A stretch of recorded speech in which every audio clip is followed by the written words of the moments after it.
Hello friends, welcome to Sivakami garden. Friends, இன்றைக்கி வந்து நம்ம செடியில் இந்த செம்பருத்தி செடியில் வந்து பூ அரும்பு வச்சு வச்சு கொட்டுதுன்னு சொல்லிட்டு நம்ம போட்டிருந்தோம் 2-3 நாளாகவே வீடியோவில். அது வந்து இன்றைக்கி கொஞ்சம் எப்சம் சால்ட்டு தண்ணியில் கலந்து ஸ்ப்ரே பண்ணலான்னு சொல்லிட்டு நான் அதை ரெடி பண்ணின்னு இருக்கிறேன். ஃப்ரெண்ட்ஸ், நானும் என்னென்னவோ பண்ணி பார்க்குறேன். புளிச்ச மோர் அடித்து பார்த்தேன், இந்த அப்புறம் சோப்பு தண்ணி வந்து ஸ்ப்ரே பண்ணி பார்த்தேன். அப்போ கூட அது கொட்டினே தான் இருக்குது. இப்போ நேற்று கூட மழை பெஞ்சுது. சரி, இன்றைக்கி ஒரு முறை நம்ம இது ஸ்ப்ரே பண்ணி பார்க்கலான்னு சொல்லிட்டு நான் வந்து இந்த எப்சம் சால்ட்டு 2 லிட்டர் தண்ணியில் வந்து கலக்கி ஸ்ப்ரே பண்ணி பார்க்கலாம். இன்னும் 2 நாள் பொறுத்து அதுக்கு இப்போ ஒரு அரும்பு வச்சுருக்குது பூக்கிற மாதிரி, அது கொட்டுதா என்னான்னு சொல்லிட்டு பார்க்கலாம். எல்லா செடிக்கும் அடிக்கிறேன். நான் சாமந்தி செடியிலையும் வெள்ளைப்பூச்சி வந்திருக்குது, அப்புறமா ரோஸ் செடியிலையும் வந்திருக்குது, செம்பருத்தி செடியிலையும் வந்திருக்குது. எல்லாம் ஒன்று ஒன்றா பார்த்து நானே எடுத்து எல்லாத்துக்கும் ஸ்ப்ரே பண்ணி வச்சுருக்கிறேன். அரளி செடியில் வந்து பூ முடிஞ்சு போச்சு. சரி, இப்போ அதுலேயே நம்ம இந்த சாமந்தி செடி வந்து 4-5 கட்டிங்ஸ் வச்சுருக்குறோம் சின்ன சின்ன டப்பாயில். அதை எடுத்து நான் அது உள்ளவே நட்டுடலான்னு சொல்லிட்டு பார்க்குறேன். கனகாமரம் செடி வந்து நாட்டு கனகாமரம் பூத்து முடிஞ்சு போச்சு, அதுவும் நம்ம கட் பண்ணி விடணும். நம்ம ஒரு செடி மாற்றி வச்சுன்னு இருந்தோம். அது ஒரு 3-4 நாளாக மழை பெஞ்சுது, நேரமும் சரியாக செட் ஆகலை. அதனால் இன்றைக்கி வந்து நம்ம ஒரு டெல்லி கனகாமரம் செடி எடுத்து அந்த மண்கலவையெல்லாம் எடுத்துகிட்டு வேறு நம்ம எருவெல்லாம் சேர்த்து சாம்பல், வர்மி கம்போஸ்ட்டு, அப்புறமா சாணி எல்லாம் போட்டு காஞ்சது, மாட்டு சாணம்லாம் நம்ம நல்லா காஞ்சுது எல்லாம் மிக்ஸ் பண்ணி அந்த டெல்லி கனகாமரம் செடியை நடலாம். நட்டுட்டு அது இன்னும் 2-3 நாள் அதையும் நம்ம கட் பண்ணி விடணும். அதுவும் பூத்து முடிஞ்சு போச்சு. பூ கொஞ்சம் தான் பூக்குது. இது வந்து நம்மளுக்கு வந்து ஒரு பீர்க்கங்காய் வச்சுருக்குது.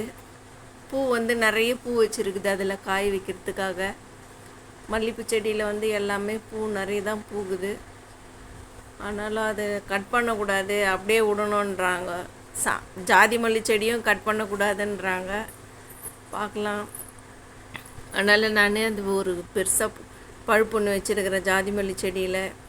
பெருசாக வளருதா என்னன்னு பார்க்கலான்னு சொல்லிவிட்டு செடியெல்லாம் மாற்றி வச்சுருக்கிறேன். ஏன்னா ஒன்றா வச்சா தான் பூச்சி உக்காருதுன்னு சொல்லிட்டு செம்பருத்தி செடி எல்லாத்துலேயும் மாற்றி வச்சுருக்கிறேன். இன்றைக்கி வந்து நாட்டு செம்பருத்தி வந்து 8-9 பூ பூத்துருக்குது. பாருங்கள் எவ்வளோ அழகாக இருக்குதுன்னு சொல்லிட்டு பாருங்கள். இப்போ தினமும் இந்த பூவுக்கு பஞ்சமே இல்லை, கலரும் எவ்வளோ அழகாக இருக்குதுன்னு சொல்லிட்டு பாருங்கள். இது வந்து பூ வந்து நம்ம இந்த மண் கலவையை மாற்றி வச்சதும், நம்ம காலையில் ஒரு முறை சாயங்காலம் ஒரு முறை தண்ணி ஸ்ப்ரே பண்ணுறதும், நம்ம கலந்து வச்சுருக்கிற எருவும் அதில் நல்லா பூ வருது. இந்த டெல்லி கனகாமரம் செடி வந்து நேற்று வர மழை பெய்யவா இன்னும் நல்லா கொஞ்சம் ஈரமாகிடுச்சு. இந்த மண் ஈஸியாக வெளியே வந்துது செடி. இது வந்து 1.5 வருஷத்துக்கு மேலே ஆயிடுச்சு நான் அந்த செடியை நட்டு. சரி, இதை எடுத்துகிட்டு இது புது மண் கலவையெல்லாம் நம்ம கலந்து இந்த செடி நடலாம்னு சொல்லிட்டு நான் இதை எடுத்துருக்கிறேன். பார்க்கலாம், இன்னும் 2 நாள் பொறுத்து இது எதனா ஒரு மாற்றம் தெரியுதா என்னான்னு சொல்லிட்டு. பூ முடிஞ்ச மாதிரி ஆயிடுச்சு. இன்றைக்கி நம்ம வந்து ஊர்லேருந்து மாங்காய் எடுத்துன்னு வந்திருந்தாங்க. அது நீங்கள் வீடியோவில் காமிச்சிருப்பேன், நான் பார்த்துருப்பீங்க. அதை வந்து நான் பாதி மாங்காய் கட் பண்ணி ஊறுக்காய் தாளித்து வச்சுருந்தேன். இப்போ இன்னும் பாதி மாங்காய் இருந்தது, அதுவும் நான் வெட்டி உப்பில் ஊற வச்சுருக்கிறேன் டப்பாயில் போட்டு. நல்லா டேஸ்ட்டாக இருக்குதுன்னு சொல்லிட்டு சொல்கிறாங்க வீட்டில் மாங்காய் ஊறுக்காய். நீங்களும் உங்கள் வீட்டில் எப்படி நீங்கள் ஊறுக்காய் பண்ணுறீங்களா, எப்படி தாளிக்கிறீங்கன்னு சொல்லிட்டு எனக்கு கமெண்ட்ஸில் சொல்லுங்கள். இது நான் எனக்கு தெரிஞ்ச மாதிரி செஞ்சு வச்சுருக்கிறேன். உங்களுக்கு மாங்காய் ஊறுக்காய் பிடிக்கும்னா நீங்களும் இதே போல் செஞ்சு இந்த வீடியோ பார்த்து அதே மாதிரி செய்யுங்க. ரொம்ப நல்லா இருக்குது. நான் என்னென்ன போட்டிருக்கணும் அதெல்லாம் போட்டு நீங்களும் தாளித்து பாருங்கள்.